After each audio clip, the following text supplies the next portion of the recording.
శ్రీకాళహస్తిలో ఎప్పుడైనా ఒక విశేషం జరిగితే దేవతలందరూ వస్తారు.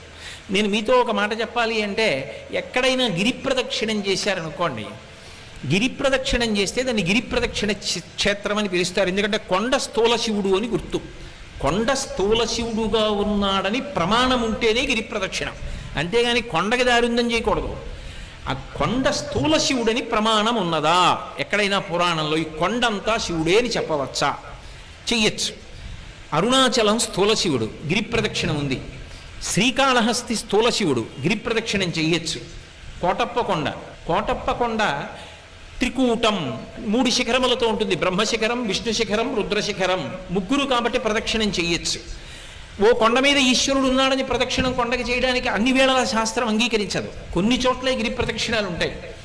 అన్ని చోట్ల గిరి ప్రదక్షిణం ఎందుకు చేస్తారంటే, గిరిని శివస్వరూపంగా ప్రదక్షిణం చేస్తారు.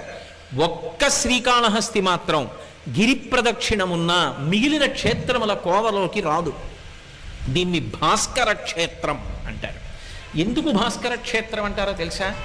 మనందరం పితృదేవతలు ఉత్తీర్ణులు కావాలన్నా, దేవతానుగ్రహం కలగాలన్నా, లోకములు శాంతి పొందాలన్నా, గ్రహములు శాంతి పొందాలన్నా పరమ ప్రమాణంగా ఏ కాలాన్ని తీసుకుంటామంటే, సూర్యుడు ఉత్తరాయణంలో ప్రవేశించినటువంటి కాలాన్ని ఉత్తరాయణ పుణ్యకాలమని కొలిచి, ఉత్తరాయణ పుణ్యకాలంలో దానాలు పూజలు అవి విశేషంగా చేస్తారు.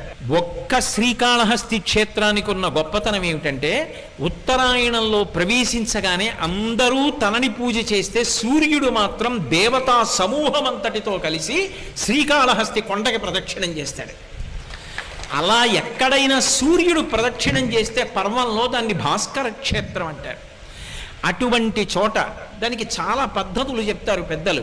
ఒక్క శ్రీకాళహస్తి విషయంలోనే ఆ పద్ధతులన్నీ చెప్తారు.